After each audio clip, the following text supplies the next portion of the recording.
Last time I made it much quicker and you were all complaining, no, we want the details, so we're gonna go back to doing it a little bit slower this time. This is a crazy track, oh my goodness. 1 millimeter on the front right eyes is about 3/100ths of a second of lap time faster. It was one of my strengths actually, that I completely knew the car physics in and out. The left outside tires are gonna be raging hot.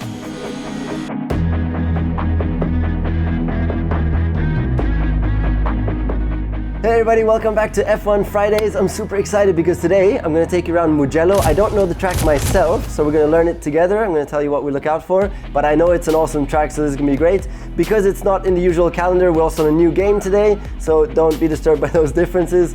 And just before I start as well, next week is a big week for me, because it's the second edition of my GREENTECH Festival. It's happening in Berlin. We had 40,000 participants last year, and again this year we are flying. I mean, we have the Google CEO speaking on the 16th of September. We also have Sting. Sting is performing for us virtually at 5:55 on the 16th of September again. So if you want to see Sting perform, please get your free access below and register. On the 17th of September at 10 o'clock, we also have Bojan Slat, 24-year-old Dutch guy who's cleaning the entire Pacific Ocean from its plastic, raising 300 million. I mean, it's a phenomenal story, so I'd really appreciate it if you register and tune in for that. Okay, here we go now. We're gonna jump into the lap analysis. Mugello, let's do it.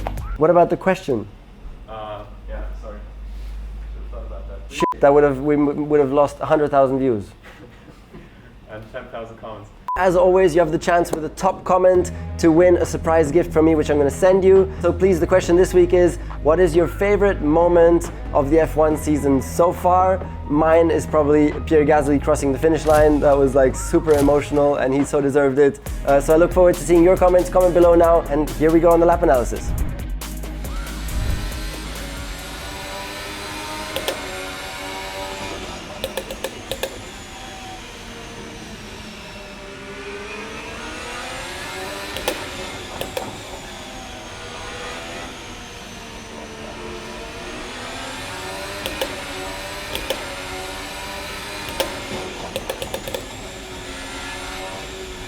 What a track. This is epic. Whoa!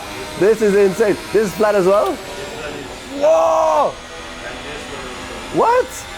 My goodness, this is nuts. Huh? Now it's better to brake, or what?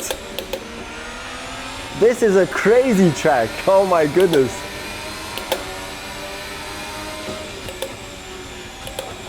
So fast as well, huh? It's really fast. Insane.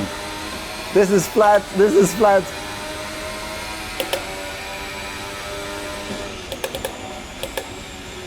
What a cool track.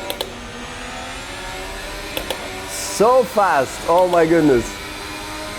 Okay, because the track is new, I'm going to take you on a hot lap first this time, and then we do the lap analysis right afterwards.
Okay, now we jump into the slow lap analysis. Last time I made it much quicker and you were all complaining, no, we want the details, we want the details. So we're gonna go back to doing it a little bit slower this time, more details. Okay, first of all, we're on the straight. Now going down, it's a new straight, nobody's ever been down here. So it's so crucial to find the ideal line, because if you find that line on the straight where you have a little bit less bottoming, that means that you can drop the ride height like 1 millimeter more on the front. And 1 millimeter is huge, because 1 millimeter on the front ride height is about 3/100ths of a second of lap time faster. And so if you find that line on the straight where there's less bottoming, drop the car. And then because the limitation of how low you can drop the front is the wear on the bottom of the car. And the more bottoming you have on the straight, the more you'll be wearing that plank. And there's a legality limit as to how much you can wear it.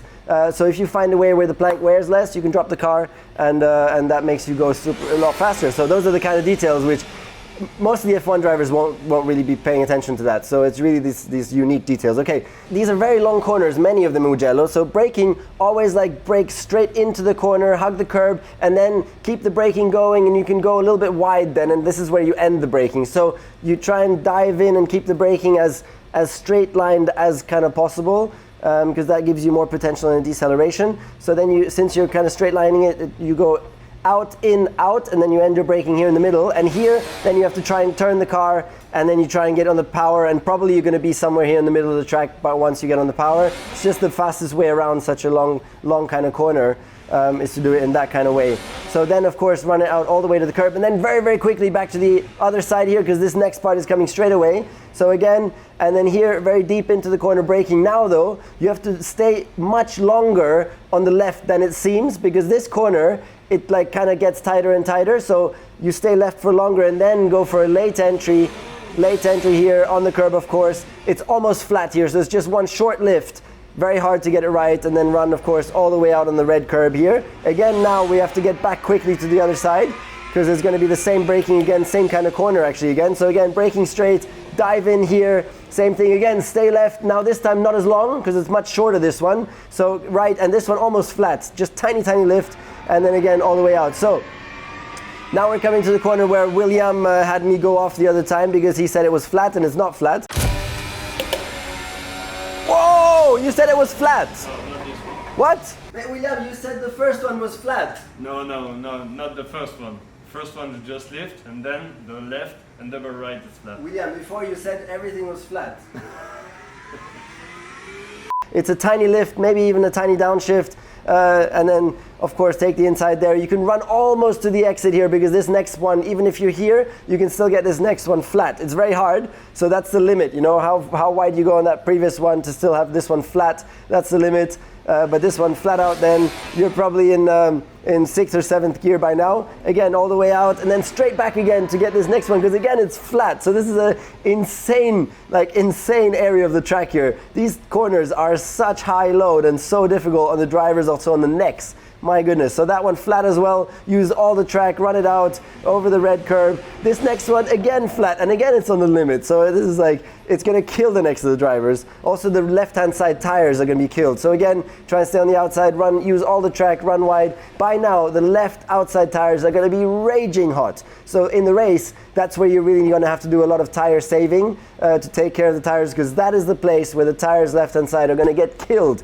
in the race. And even in qualifying, now you're going to get to the next corner and the left side is going to be raging hot. So here you're going to have huge oversteer in the entry, understeer mid, you know, there's just going to be so much going on because the left hand side tires raging hot by now. So here again, this kind of chicane, braking straight, deep in, kind of try and straight line it a little bit on braking, deep in there, and then middle of the track here. And the important thing is to get the next one flat again. So middle, because otherwise the next one flat is not going to be possible. So stay in the middle. Here it has to be flat, huh? Otherwise you lose so much lap time. So flat out on this one, it's on the limit, huh? Here, I think it's about 5th gear then by the time you get through that one, all the track again. Now you have two really long corners like ending the lap. So same as the beginning of the lap here.